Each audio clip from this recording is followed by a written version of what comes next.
सर्व अच्युत गोत्री बंधू आणि भगिनी, त्याचप्रमाणे साधू संतांना दंडवत प्रणाम. आपण सर्वज्ञ श्री चक्रप्रभूंनी या सृष्टीमध्ये अवतार घेतल्यानंतर जीवाचे हिताकारणे भल्या कारणे परमेश्वरांनी परिभ्रमण करून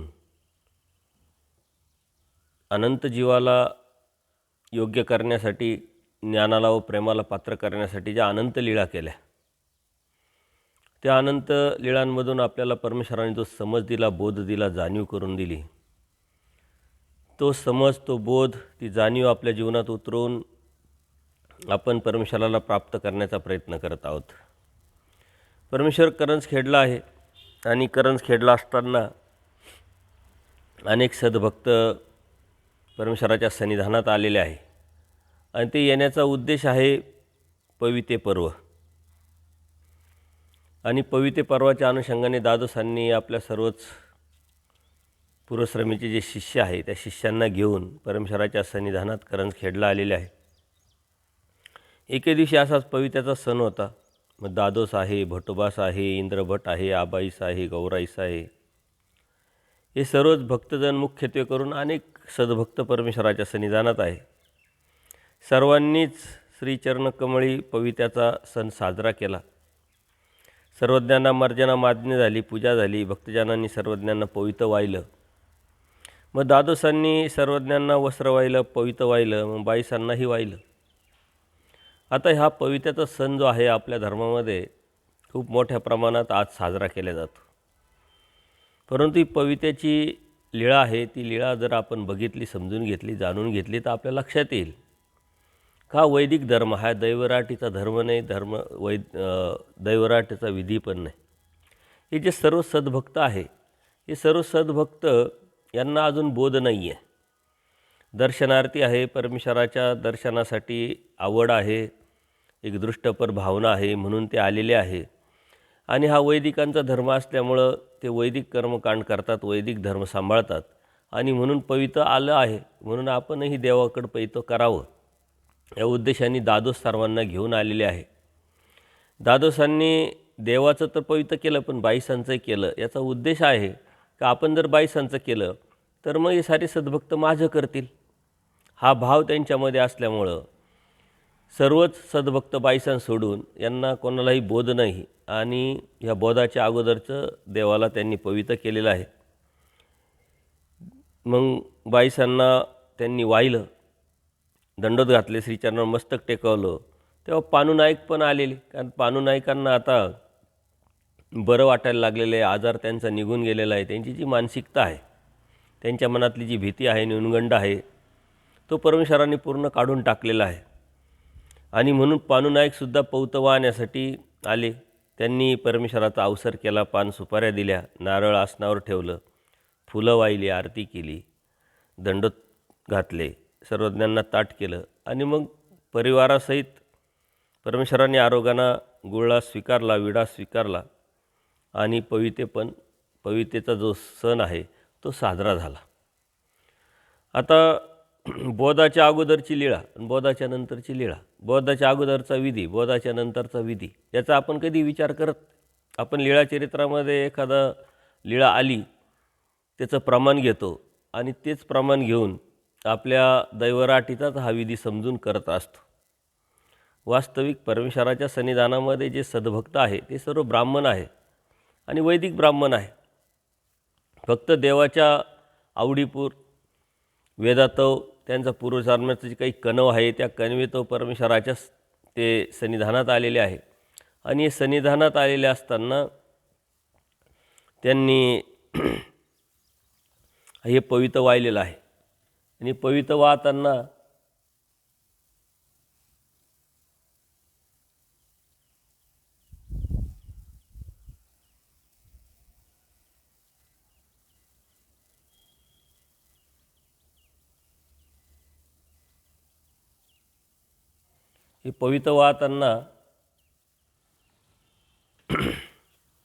आपण तो विचार करत नाही. तो आपलाच सण, आपलाच विधी म्हणून आज पवित्याचं खूप पेव फुटलेला आहे. ही एक आठवणी लीळा आहे का सद्भक्ताने देवाकडे येऊन पवित्र केलं. परंतु मग आपण ते केलंच पाहिजे त्यानंतर मग आपल्या गुरुजनांनाच केलंच पाहिजे असा काही विधी नाही. त्यानंतर देवाचं पवित्र करून बरेचसे सद्भक्त परतीच्या प्रवासाला निघालेले आहे आणि त्यातलीच पवित्र्याचं पर्व नारळी पौर्णिमा अर्थात साजरं करून आबाईसा, सामकोसा, काकोस, इंद्रोबा, गौराईसा हे सर्व जण गावाला निघाले. देवाला त्यांनी दंडोत घातला, जाण्याची अनुज्ञा मागितली, देवानी त्यांनी दिली. पण जाताना वाटेत गौराईसांचं पोट दुखायला लागलं. त्या प्रेग्नंट होत्या आणि पोट दुखायला लागल्यानंतर आबाईसा म्हणाल्या की इंद्रभटो तुम्ही देवाजवळ जा, गौराईसाचं पोट दुखतं आहे असं सर्वज्ञांना सांगा आणि पोट दुखण्याचं थांबेल असं काहीतरी सर्वज्ञांजवळ मागा.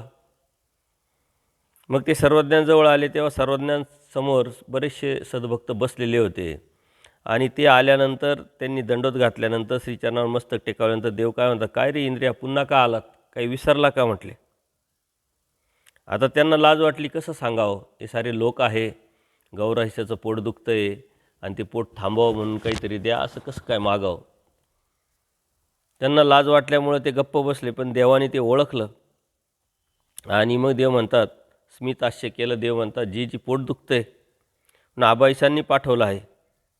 आणि मग ते हो म्हटले, मानेनंच मान डोलवली आणि मग देवाने आत्ताच त्यांनीच केलेलं जे पवित्र आहे तर पवित्र्याचा दोरा अर्थात पविते कंठातलं पवित्र जे आहे ते काढलं, तो धागा काढला आणि देवाने त्यांना दिला आणि सांगितलं जा पोटाला बांधा, गावात पोचेपर्यंत असू द्यावा, घरी गेल्यावर मात्र ते सोडून द्या. मग त्यांनी तो धागा घेऊन आले आणि तसं देवाने सांगितलं त्या पद्धतीनं त्यांनी केलं. मस्तक टेकवलं, दंडोत केला, निघून आले. गौराईसांच्या पोटावर ते सर्व धागा बांधल्यानंतर तिचं पोट दुखणं बंद झालं आणि साडेगावला पोचल्यानंतर घरी गेले आणि ते धागा आहे ते पवित्र आहे ते सोडलं आणि गौराईसांची प्रसूती झाली. हे जे सर्व सद्भक्त आहे परमेश्वरावरती निस्सीमनिष्ठ आहे परंतु अजून बोध नाही. निस्सीमनिष्ठेचं कारण आहे परमेश्वराचा चमत्कार, परमेश्वराने दिलेली प्रचिती, परंतु तरीही त्यांना लक्षात येत नाही की देव कोण आहे. याचं कारण आहे परमेश्वर जाणे. जोपर्यंत परमेश्वर या जीवाला जाणवत नाही की आम्ही परमेश्वर तुम्ही देव, हा जीवेश्वर भाव अर्थात बोध देत नाही, तोपर्यंत कोणत्याही जीवाला कळत नाही. गौराईसाचं पोट दिखतं इंद्रभटाच्या पत्नीचं आणि आबाईसालाही गॅरंटी आहे आणि त्यांनाही गॅरंटी आहे की हिचं पोट दुखवण्याचं उपाय फक्त आणि फक्त गोसावीच करू शकतात, सर्वज्ञच करू शकतात. आणि त्या विश्वासाने त्या निष्ठेने ते देवाकडे येतात आणि त्याचा रिझल्ट पण त्यांना भेटतो. पण तरीही परमेश्वर कोण आहे हे मात्र त्यांना कळत नाही. की स्वामी श्रीचक्र हे परमेश्वर आहे हे त्यांच्या लक्षात येत नाही, जाणवणार नाही, कारण बोध नाही. म्हणून हे सर्व बोध आणि बोधशक्ती जी आहे ही परमेश्वराकडून येत असते, परमेश्वरा देत असतात. बोध जीव, देवता, प्रपंच आणि परमेश्वर याचं कार्यकारण स्वरूप लक्षण आणि बोधाची शक्ती म्हणजे निश्चयात्मक बुद्धी. जोपर्यंत परमेश्वरावरती निश्चयात्मक बुद्धी एवढा पर्याय नाही, समर्थवादावरची निष्ठा निर्माण होत नाही, तोपर्यंत बोध कार्य जे आहे, बोधशक्तीचं जे कार्य तेही वर्तत नाही, सुरू होत नाही. जेव्हा बोधशक्तीचं कार्य सुरू होतं, वर्ततं, तोपर्यंत परमेश्वराच्या सन्निधानात परमेश्वराची आज्ञा प्रतिपालन करून अहेतुकपणे जी क्रिया आपण केलेली आहे ती लेखी पडलेली आहे, ती परमेश्वराच्या स्वीकारात पडलेली आहे आणि म्हणून त्याला फक्त तोची व्हावा, तोची भेटावं ही प्रवृत्ती निर्माण होते आणि मग त्यागाच्या अनुषंगाने त्याची वाटचाल चालू होऊन जाते, अनुसरणाकडे त्याची वाटचाल चालू होऊन जाते. ही एकावर एक घडणारी गोष्ट आहे. कारणाशिवाय कोणतीच गोष्ट कार्याला येत नाही. तसं जे कार्याला आलेले जे पुरुष आहे, जी मंडळी आहे, जे जीव आहे, त्याचं कारण आपण समजून घेत नाही. त्याचं कारण आहे परमेश्वराच्या ठिकाणी केलेल्या क्रियेचा स्वीकार. आणि जोपर्यंत स्वीकार होत नाही तोपर्यंत अंतर्बाह्य जीवामध्ये बदलही होत नाही आणि त्याची प्रतिकारणता वाढत नाही. हे दृष्टपर परमेश्वराकडे येत आहे, दृष्टपर फायदा आहे, दृष्टपर लाभ आहे, त्या अनुषंगाने देवाकडे येत असल्यामुळं त्यांना अजून बोधाची प्रक्रिया सुरूच झाली नाही. परंतु ज्याची योग्यता आहे, पात्रता वाढली त्याला मात्र परमेश्वर बोध देतात. करंजखेटला दर्शनाला दायंबा पण आलेले आहे आणि दायंगा आल्यानंतर भोगणाऱ्यांच्या देवळात अवस्थान असताना सर्वज्ञ सांगदेवाच्या देवळात विहारणाला गमन करायचे. तेव्हा दायंबा सर्वज्ञांना पाहून मनात म्हणायचे की आम्ही सुंदर आहे, देव पण सुंदर आहे, आम्ही सारखेच आहोत. पूर्वकर्माचा संस्कार आहे, त्याच्यावरती अहंकार आहे आणि त्या अहंकारापोटी तो तसा वागतोय, तसा बोलतोय. या दायंबाची अगोदर वेरूळलासुद्धा देवाची भेट झालेली आहे आणि वेरूळलासुद्धा समजून परमेश्वरांनी हेच त्याला सांगितलेले. त्यावेळेसही तो तेच करायचं. आत्ताही तो तेच करतोय, कारण तो संस्कार सहजासहजी जात नसतो. आणि ह्याच दायंबाला देवाने जवळजवळ 3 वेळा अन्यवृत्ती सांगितली आणि अशाच वेगवेगळ्या प्रकरणानुसार सांगितलेली आहे. आत्ता मात्र देव त्याला बोध देतात, समजून सांगतात, जाणून करून देतात. एखाद्या वेळेस सर्वज्ञांच्या समोर ऐटीत बसायचा, समोरच्याच्या समोरच विडा घ्यायचा, खात खात जायचा. एखाद्या वेळेस उपरण्याचा पदर खांद्यावर छातीवर मिरवत डोलावणी चालत चालत जायचा. म्हणजे थोडक्यात देव जसे चालतात त्यांनी निरीक्षण केलं, देव चालतात, उठतात, बसतात कसे, त्या पद्धतीनं तो ॲक्टिंग करायला लागला. त्याला सहजच असं वाटायचं की मी आणि देव सारखेच आहोत, आम्ही एकच आहोत. सर्वज्ञांसमोरच सर्वज्ञांसोबत उठायचा, बसायचा, देवाच्या समान वागण्याचा प्रयत्न करायचा. त्यानंतर वेरूळच्या भेटीतही त्यांना सर्वज्ञांकडून त्याला स्थितीचा संचार झाला होता. त्यामुळे त्याच्या आमबुद्धीचा थोडासा खंती जी आहे ती कमी झाली होती, खता जी आहे ती कमी झालेली होती, अनिष्ट संस्कार आहे ते थोडेसे कमी झाले होते, परंतु अजूनही पूर्ण गेलेले नाही. जोपर्यंत बोधाचं दातृत्व परमेश्वर करत नाही तोपर्यंत हा अहंकार, ही अहंता ही पूर्णपणे जीवामध्ये जात नाही. जे दोष आहे, नकारात्मक भावना, नकारात्मक विचार आहे ते मात्र त्याच्या डोक्यातून जात नाही. आता करंजखेडला ते दर्शनाला आलेले आहे आणि पान सुपाऱ्या आसनावर ठेवून दंडोत करून बसले आणि सर्वज्ञ म्हणाले, का आलात, कशासाठी आला म्हटले. ते म्हणाले, जी गोसाव्यापासून सुख आनंद होत असतो म्हणून आम्ही देवाच्या दर्शनाला येत असतो. मग मागच्या वर्तनाविषयी देव आठवण करून देतात, त्याला सांगतात, थोडीशी जाणीव करून देतात, थोडंसं टोकतात आणि मग देव म्हणतात, भोजा काय भोजा म्हणे, आम्हाला तर लेखतही नाही, आम्हाला तर मानतही नाही, भोजा आम्हाला पाहून आयटीच चालतं म्हटले. त्याला थोडंसं लाजवण्याचा देव प्रयत्न करतात. दायंबा म्हणतो, हे तेव्हा म्हटले, तेव्हा वेरूळच्या भेटीच्या आधी, आता कुठं. पुन्हा देव काय म्हणायचे, भोजा काय भोजा, चांगदेवाच्या गुरुवाचं जावंही म्हटले. आता सासऱ्याच्या नावाने एखाद्या व्यक्तीची ओळख असणं त्या पुरुषासाठी थोडीशी नामुष्की, त्यावेळीची बी ना आत्ताही पण आपण म्हणतो. म्हणून तसं दर्शवून दायंबाचा परमेश्वर उपास करतात, त्याला टोकतात. आणि मग तो काय म्हणतो, देव म्हणतात, भोजा आम्हाला पाहून डवलानं चालतो. तो म्हणतो, जी हे आत्ता नाही, ते तेव्हा वेरूळला भेटीच्या अगोदर. भोजा काय भोजा आम्हाला पाहून आयटीत विड्या खात चालतो म्हटले. तो म्हणतो, जी ते तेव्हा, आत्ता नाही. म्हणजे तो आपण एखाद्याला जर सांगत असला का तो म्हणतो, नाही हो, ते त्यावेळेस गैरसमज झाला, अज्ञान होतं, मला माहीत नव्हतं म्हणून मी केलं. तसं देवसुद्धा त्याला टोकतात आहे, कारण त्याचं अयोग्यता जी आहे, त्याचा असंस्कार जो आहे तो पूर्णपणे परमेश्वराला नासवायचा आहे, काढायचा आहे. आणि तो काढल्यानंतरच त्याला परमेश्वराला बोध देता येणार आहे. जी बी एखादं वावर असतं, त्या वावरामध्ये जर गतपणा असेल, तण असेल, गवत असेल, तर त्यात लगेच पेरणी करता येत नाही. त्याला पहिले साफसफाई करावं लागते आणि ती साफसफाई केल्यानंतर पेरणी केली तर पीक येतं. तसंच आपल्या अनंत जन्माचे अनंत जन्माचे असंस्कार लागलेले आहे. ते असंस्कार जोपर्यंत परमेश्वर बाहेर काढत नाही, साफ करत नाही, तोपर्यंत बोधाचं दातृत्व करण्यासाठी जे आपलं हृदय आहे सुपीक जमिनीसारखं होत नाही, तोपर्यंत परमेश्वर देत नाही.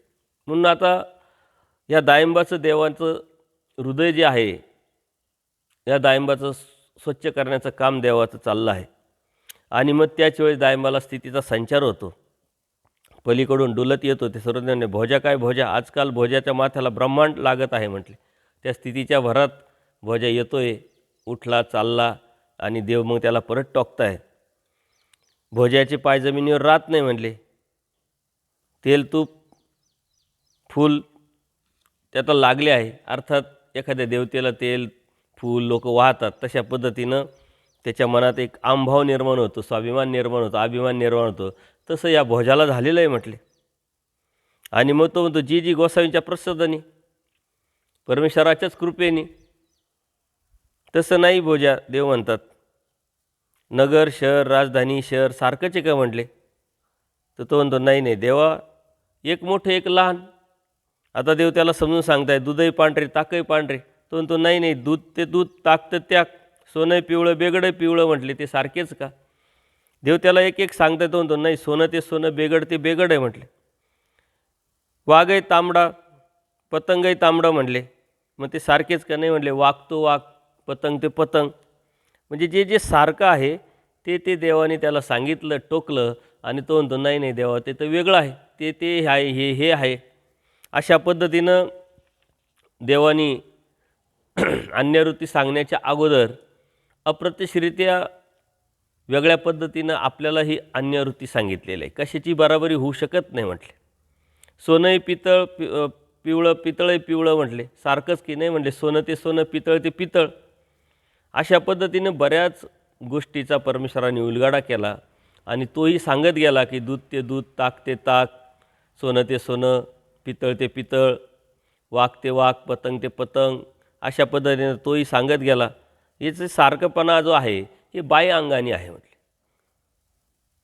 याच्यात खूप मोठा तात्विक अर्थ दडलेला आहे. बाह्य अंगाने परमेश्वर जेव्हा अवतार घेतात तेव्हा जीवधर्म देहधर्म घेऊन येतात.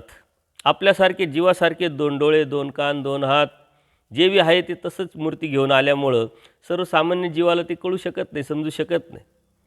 अर्जुन देव आहे, माईंभट आहे, आचार्य आहे, बाईसा आहे, महादाईसा आहे. सर्व भक्तांचं जर समोर आपण घेतलं तर त्यांनी प्रत्यक्ष परमेश्वर बघितले, पण जोपर्यंत परमेश्वराने त्यांना बोध दिला नाही तोपर्यंत त्यांना परमेश्वर कळाला नाही, समजला नाही. ते आपल्यासारखेच समजत होते. अर्जुन देवही श्रीकृष्ण महाराजांना आपल्यासारखे सखा समजत होता, नातेवाईक साला समजत होता, मेवणं समजत होता. ज्यावेळेस बोध झाला त्यावेळेस मग त्यांनी प्रायचित्त केलं का देवा, आम्ही आजपर्यंत काय बघत होतो, काय करत होतो, काय बोलत होतो, आम्हाला माफ करा. ही प्रायचित्त देवाकडे त्यांनी केलं आणि बोध झाल्यानंतर मग अर्जुन देवाचा खरा झाला. तसंच बोधाशिवाय कोणत्याही जीवाला देव कळत नाही. आजही बी जे अन्य लोक आहे त्यांना बोध नसल्यामुळे ते आता सर्व सारखेच आहे. हे संत आहे, त्या संतांसारखे ते आहे, त्यांच्यासारखे हे आहे, यांचे ते अवतार आहे, त्यांचे ते अवतार आहे. हे सर्व अन्यथा ज्ञानामध्ये सारा समाज गुरफटलेला आहे. आपणही कधीतरी अन्यथा ज्ञानात होतो आणि अन्यथा ज्ञानातून आपण निघालो नाही. आपल्या बुद्धीच्या जोरावरती आपण किती अभ्यास केला पण तरी परमेश्वर जोपर्यंत बोध देत नाही तोपर्यंत आपल्याला काही कळत नाही, काही समजत नाही. साहित्यिक लोक आहे, अभ्यास करतात, लीळाचरित्र आहे, सूत्रपाठ आहे, आजकाल स्थळपोथी आहे, सर्वच मार्केटमध्ये विकायला लागलेलं आहे, भेटतं आहे. काही साहित्यिक लोक अभ्यासाच्या अनुषंगाने मानव संप्रदाय काय आहे समजून घेण्याच्या उद्देशाने विकत नेतात, अभ्यास करतात, वाचन करतात, परंतु त्यांना जो बोध व्हायचा तो मात्र बोध होत नाही. याचं कारण बोध देणारा परमेश्वर आहे आणि बोधाच्या पाठीमागं त्याचा जो मूळाधिकार आहे, त्याची जी योग्यता घडण्याचं कारण आहे ते कारण आहे अहेतुक भूतभजन ज्ञानाप्रतिसादन.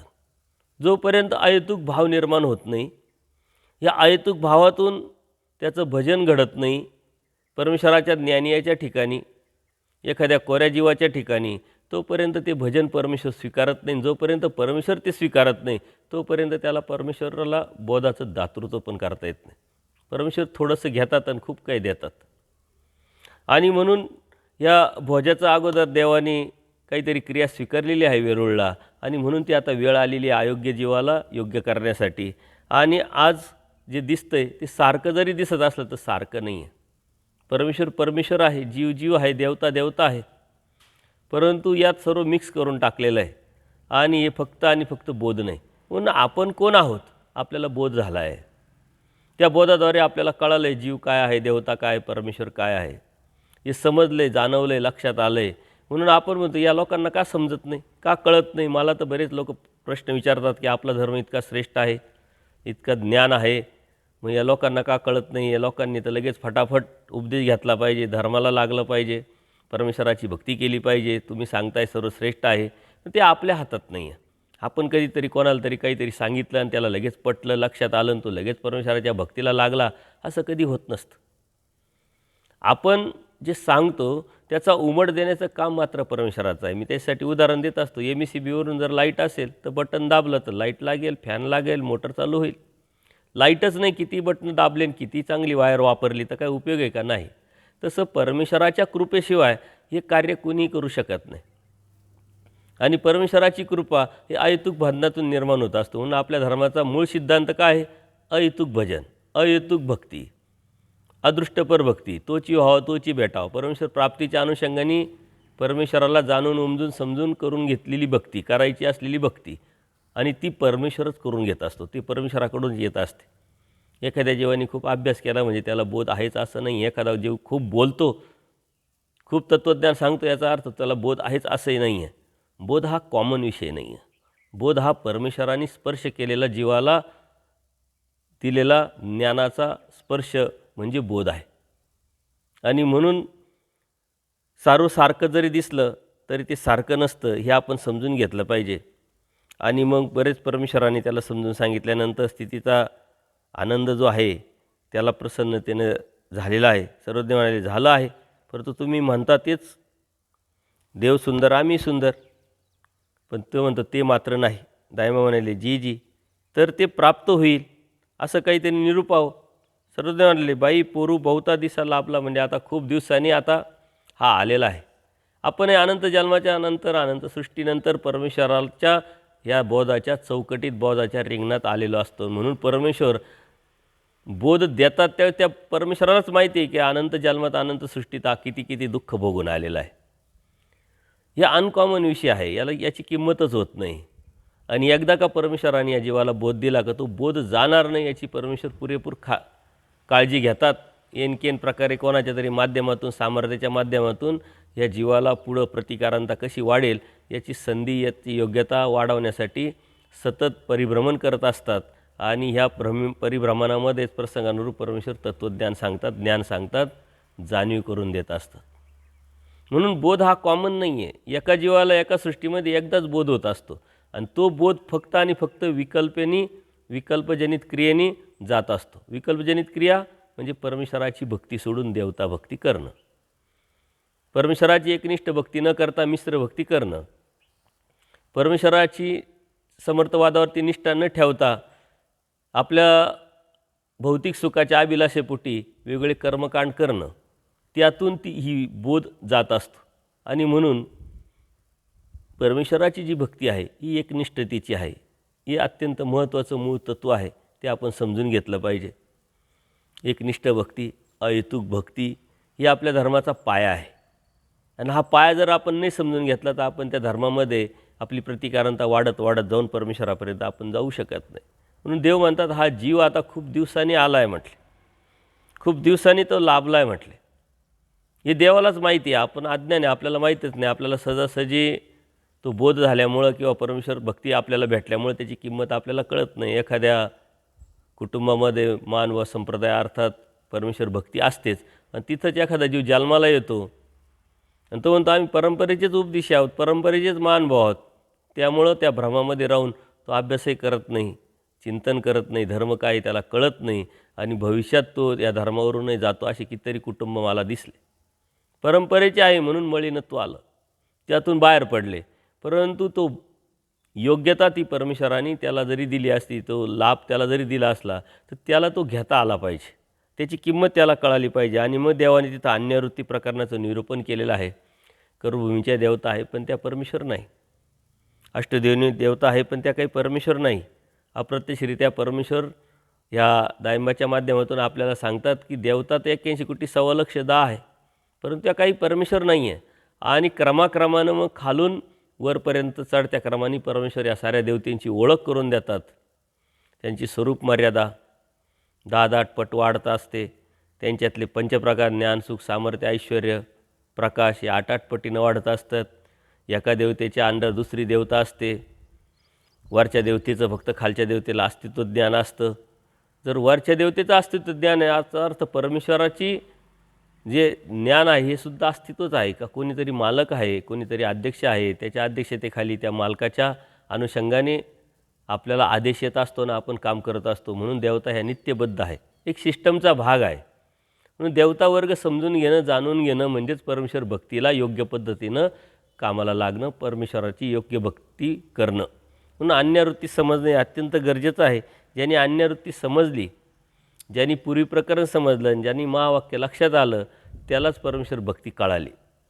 म्हणून सर्वसाधारण नामधारक जरी असला तरी त्याचं पूर्वी प्रकरण, अन्यवृत्ती, महावाक्य आणि निर्वचन हे पाठ असलंच पाहिजे. यातला शब्दाशा अर्थ थोडाफार तरी आपल्याला कळायलाच पाहिजे नेमकं काय आहे.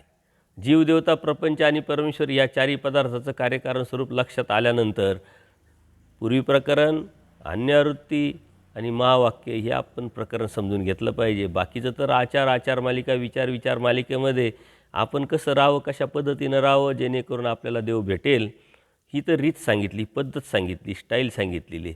आणि म्हणून हे आपल्याला हा मूळ पाया आहे, हे मूळ तत्त्व आहे धर्माचं. देवाने मग अंतळीच्या गंधावर देवता आहे पण परमेश्वर नाही, स्वर्गीच्या इंद्रचंद्रात देवता आहे पण त्या परमेश्वर नाही आहे, कैलास वैकुंठीच्या हरिहर ब्रह्मादिक देवता आहे पण त्या परमेश्वर नाही, शिराब्दीचा शेषशायी देवता आहे पण त्या काही परमेश्वर नाही, अष्टभैरव देवता आहे पण त्या काही परमेश्वर नाही, विश्वरूप देवता आहे पण त्या काही परमेश्वर नाही, चैतन्य देवता आहे पण त्या काही परमेश्वर नाही. मग परमेश्वर आहे तरी कोण? चैतन्य परमेश्वर, तो देव श्री चक्रधर, सकळ जीवा ते रक्षिता हो उद्धरिता हो. म्हणजे आपण आहोत कुठं? करभूमीच्या अत्यंत खालच्या ठिकाणी, आणि परमेश्वर आहे कुठं? चैतन्य देवतेच्याही पलीकडं असलेला परमेश्वर. आपल्यातलं देवातलं अंतर खूप मोठं आहे, पण त्या देवाने ते अंतर कमी केलेलं आहे. तो देव चैतन्यापर जरी असला तरी तो परमेश्वर या सृष्टीमध्ये आपल्यासाठी अवतारला. हे परमेश्वराचं परमेश्वरत्व आहे आणि आपल्यासाठी खूप मोठं लाभ आहे, खूप मोठा महालाभ आहे. कारण तो अनंत ब्रह्मांडांचा नायक, साऱ्या देवतेच्या पलीकडचा परमेश्वर, तो आपल्यासाठी अवतारला आहे. फक्त आणि फक्त जीवाला केंद्रस्थानी ठेवून या सृष्टीमध्ये अवतारला. नुसता अवतारलाच नाही, हा तिसरा सिद्धांत आहे परमेश्वराचा. पहिला सिद्धांत आहे अहेतुक भजन, दुसरा सिद्धांत आहे एकनिष्ठ भक्ती, तिसरा सिद्धांत आहे सृष्टीमध्ये परमेश्वर अवतरते. नुसता अवतारलाच नाही तर या जीवासाठी, जीवाला केंद्रस्थानी ठेवून अवतारला. म्हणून जीवधर्म देहधर्म स्वीकारून अवतारला. या जीवाची योग्यता वाढावी म्हणून परमेश्वराने ह्या जीवाचे जे आहे ते स्वतः स्वीकारले आणि तशा पद्धतीनं राहिले, तशा पद्धतीनं वागले, तशा पद्धतीनं उठले बसले आणि तशाच पद्धतीनं फिरले. म्हणून या जीवाला परमेश्वर समजणं अशक्य आहे. तो आपल्यासारखंच त्याला समजतो आहे. दायंबाचं जसं झालं तसंच आपलं, जसंच माईंभटांचं, तसंच आचार्यांचं, जसंच बाईसांचं, जसंच महादाईसांचं. पण देवाने त्यांना समजवलं, सांगितलं, दाखवलं आणि जाणवलं, बोध दिला. त्यानंतर त्यांना देव कळाला आणि त्यानंतर ते देवाला शरण आलेले आहे. आपल्याला हे देव, ही वस्तू काय आहे, परमेश्वर ही वस्तू काय आहे, जोपर्यंत समजून घेत नाही तोपर्यंत नम्रतेने आपण त्या परमेश्वराला एकनिष्ठ पद्धतीनं शरण जाऊ शकत नाही. पण परमेश्वर पहिले समजून घेतला पाहिजे. जीवाला जीव परमेश्वराने सांगितला, मग देवता सांगितल्या, मग प्रपंच सांगितला आणि शेवटी परमेश्वर सांगितलं. जोपर्यंत ह्या पदार्थातून तो जीव उडत नाही, निघत नाही, तोपर्यंत हा जीव परमेश्वरापर्यंत पोचत पण नाही. अर्थात आपण आपल्यातून पहिले निघालो पाहिजे. जीव जीवातून निघत नाही तोपर्यंत परमेश्वरापर्यंत पोचत नाही. जीव जीवातून निघत नाही तोपर्यंत देवतेचं सर्वात मोठं जे आहे अडचण त्यात अडकतो. आणि हा जीव जोपर्यंत देवतेतून निघत नाही तोपर्यंत प्रपंचात अडकतो, प्रपंचातून निघत नाही तोपर्यंत परमेश्वरापर्यंत जाऊ शकत नाही. हे अडथळे खूप मोठे. सर्वात मोठा अडथळा आहे जीवानी जीवातून निघणं. कारण जीवत्व आहे, मतित्रय आहे, अनादि अविद्युक्त आहे, अनंत दोष आहे. यातून तो निघणार कसा? आणि हे फक्त ब्रह्मविद्याशास्त्राशिवाय, परमेश्वराच्या कृपेशिवाय निघू शकत नाही. ती कृपा आपल्यावर झाली हे आपलं भाग्य आहे, पण आपल्याला ते समजलं पाहिजे, कळलं पाहिजे. जसं डोळे सर्वच पाहतात पण डोळ्याला नाही पाहू शकत. त्या डोळ्याला जर डोळ्याला पाहायचं असेल तर त्याला आरशासमोर उभं राहावं लागेल, साधनाचा वापर करावा लागेल. तसं आपल्याला जर समजून घ्यायचं असेल आणि आपल्याला बाहेर पडायचं असेल तर ब्रह्मविद्याशास्त्राच्या आरशासमोर उभं राहिल्याशिवाय आपल्याला कळणार नाही. आणि म्हणून हा जीवानी जीव समजून घेऊन जीवातून बाहेर पडावं. मग देवताचं तर अधिष्ठान आहे आपल्या शरीरामध्ये. पिंडस्थाच्या माध्यमातून, मळाच्या माध्यमातून चक्षु अधिष्ठात्री देवता, मन अधिष्ठात्री देवता, बुद्धी अधिष्ठात्री देवता, साऱ्या इंद्रियावरती देवतेचं अधिष्ठान आहे. आणि मग यातून बाहेर पडणं एवढं सोपं नाही आहे. सर्वात मोठं चॅलेंज आहे, सर्वात मोठं आव्हान आहे. म्हणून ज्यांनी अन्यवृत्ती समजून घेतली त्यांनी देव समजून घेतला. ज्याला अन्यवृत्ती समजली नाही त्याला देवही कळणार नाही, समजणार नाही. कारण देवतेचं सर्व अधिष्ठान आहे. देवतेशिवाय आपण उठू शकत नाही, बसू शकत नाही, चालू शकत नाही. आणि त्यांना घेऊन, त्यांच्याबरोबर राहून, त्यांना सोडून, त्यांचा त्याग करून परमेश्वराची प्राप्ती करणं हे एवढं सोपं नाही आहे. याचा अर्थ काय आहे की ते अधिष्ठान आपण तोडायचं आहे. चक्षु अधिष्ठात्री देवता जशी पाहतात, देवता वंचक आहे, स्वाभिमानी आहे, स्वार्थी आहे, तशी नजर आपली बदलायची, तशी नजर आपण काढून टाकायची. परमेश्वर निरपेक्ष, परमेश्वर सम. मग परमेश्वर सम आहे तर आपली दृष्टी सम करणं म्हणजे परमेश्वराची भक्ती करणं. जीव विषम, देवता विषम, मग आपली बुद्धी जर आपली नजर तशी विषमता असेल तर आपण अप्रत्यक्षरित्या देवतेची भक्ती करतो आहे म्हणजे देवतेच्या अधीन आहे. जोपर्यंत परमेश्वरास समान आपल्याला होता येत नाही तोपर्यंत आपण परमेश्वराची भक्ती करू शकत नाही. परमेश्वरास समान होणं म्हणजे परमेश्वराला समजून घेणं, जाणून घेणं. त्या परमेश्वराने त्यांच्या माध्यमातून, बोधाच्या माध्यमातून आपल्याला परमेश्वर कसा आहे सांगितलं आहे तसं होण्याचा आपण न प्रयत्न करणं म्हणजे देवतेचं राहणं. आणि तसा त्यांच्यासारखा प्रयत्न करणं म्हणजे परमेश्वराच्या भक्तीसाठी आपला वाटचाल चालू आहे. तीच साधना आहे, तीच धार्मिकता आहे. आपण लक्षात घेतलं पाहिजे. धार्मिकता खूप सोपी आहे, साधना खूप सोपी आहे. मनाची शुद्धता, विचाराची शुद्धता, बुद्धीची शुद्धता, अंतर्मनाची शुद्धता निर्माण करून त्या परमेश्वरासारखं होण्यासाठी जो आपला प्रयत्न आहे ती म्हणजे साधना आहे, तो म्हणजे भक्ती आहे. परंतु आपण भक्तीचे वेगळे गोष्टी आपण स्वीकारल्या आहे आणि वेगळ्या रस्त्याने चाललो आहे. परमेश्वराला अपेक्षित असलेली भक्ती आपण जर समजून घेतली तर आपल्याला लक्षात येईल की आपण जीवाची भक्ती करतो आहे, देवतेची करतो आहे का प्रपंचाची करतो आहे की परमेश्वराची करतो आहे. बाह्य अंगाने आपण परमेश्वराची भक्ती करताना दिसतो आहे, परंतु हा जीव जीवाची भक्ती करतो आहे का तर जीवाच्या भौतिक जगाच्या सुखाच्या अभिलाषेपोटी दृष्टपर भक्ती करतो आहे म्हणजे तो जीवाचीच भक्ती करतो आहे. दुसरं देवतेसारखं वागतो आहे, देवतेसारखं उठतो आहे, देवतेसारखं बोलतो आहे, याचा अर्थ देवतेची भक्ती करतो आहे. आणि प्रपंचासाठीच जर आपलं सारा भक्तीचा प्रकार आहे, भक्तीचा उद्देश आहे, याचा अर्थ आपण प्रपंचाची भक्ती करतो. या तिन्हीच्या भक्तीतून निघल तो परमेश्वराची भक्ती करेल, तो परमेश्वरापर्यंत जाईल. आणि परमेश्वराला ते अपेक्षित आहे म्हणून परमेश्वराने जीवाला पहिले जीव सांगितला, नंतर देवता सांगितल्यानंतर प्रपंच सांगितला आणि शेवटी परमेश्वराला सांगितलं की या तिन्हीतून तू निघत नाही तोपर्यंत माझ्यापर्यंत पोचत नाही. आणि माझ्यापर्यंत पोचणं हा तुझ्या जीवनाचा मूळ उद्देश आहे, तुझ्या बोधाचा मूळ उद्देश आहे. आणि तोच उद्देश माझ्या सृष्टी रचनेचा आहे, तोच उद्देश माझ्या अवताराचा आहे आणि तुला दिलेल्या बोधाचा आहे. हे आपण जेव्हा समजून घेऊ तेव्हाच परमेश्वराची भक्ती आपल्याला करता येईल. असं पुष्कळ परमेश्वराने तिथं निरूपण केलं. दायंबांना बोधाचा संचार झाला. आता इथं परमेश्वराचा दायंबाला बोध दिला परमेश्वराने आणि मग त्यावेळेस तो खऱ्या अर्थाने तो परमेश्वराचा झाला. आणि मग त्याला जीवेश्वर भाव म्हटला. परमेश्वर गोसावी ही ईश्वर आहे, परमेश्वर आहे, मी एक साधा जीव आहे, त्याला प्रत्यय आणलं. आणि मग देवानी हिरड्या बेरड्याचा दृष्टांत पण तिथं सांगितला का कवनी एक माता असते म्हटले. म्हणजे कोणीतरी माता असते, तिला त्याचं पोरगं रडायला लागतं. रडायला लागल्यानंतर त्याला दूध पाजायचं असतं आणि त्याला भूक लागल्यानंतर ती माता त्याला मांडीवर घेते, वाटीत दूध घेते, चमच्यानी पाजायला सुरुवात करते आणि ती चमच्यानी पाजता पाजता अनेक दूधाचे जे थेंब आहे ते खाली सांडतात, पण त्याचा ती विचार न करता सतत तिच्या पोटात 2 थेंब 4 थेंब 2 चमचे जाईल याचा ती प्रयत्न करत असते. तसं परमेश्वरसुद्धा अनंत जन्मात अनंत सृष्टीत या जीवाला ज्ञान देण्यासाठी कितीतरी सृष्ट्या वाया गेलेल्या आहे, किती सृष्ट्या अवतारचे जे उद्देश आहे परमेश्वराचे ते निघून गेलेले. पण परमेश्वराचा जो प्रयत्न आहे हा अविरत चालू आहे. कोणाच्या तरी माध्यमातून त्या जीवाच्या योग्यतेनुसार, कणवेनुसार सतत हा प्रयत्न परमेश्वराचा आपल्यापर्यंत चालू आहे. आणि मग आर्तता निर्माण करून परमेश्वर बोध देतात, स्वतःची जाणीव करून देतात. त्या बाईला शेजारच्या पाजारचे लोक येतात, सांगतात की त्याला भूक लागेल तेव्हा पिईल दूध.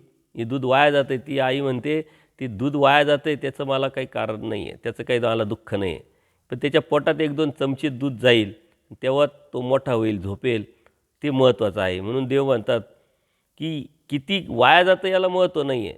हा थोडा थोडा थोडा थोडा करून जेव्हा परमेश्वराच्या भक्तीत येईल, बोधात येईल आणि प्राप्तीला जाईल ते अत्यंत महत्त्वाचं आहे. कारण उद्देश तो आहे.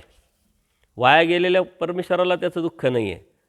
म्हणून आपल्याला जे परमेश्वराने बोध दिला आहे, धर्माची जाणीव करून दिली, परमेश्वराची भक्ती आपल्याला भेटली, ती अनंत जन्मात अनंत सृष्टीत जे आपण चांगले कर्म केले ते एकत्र परमेश्वराने केलेले आहे. आणि त्या एकत्र परमेश्वराने केलेल्या कर्माचं फळ म्हणून आपल्याला परमेश्वराने बोध दिलेला आहे.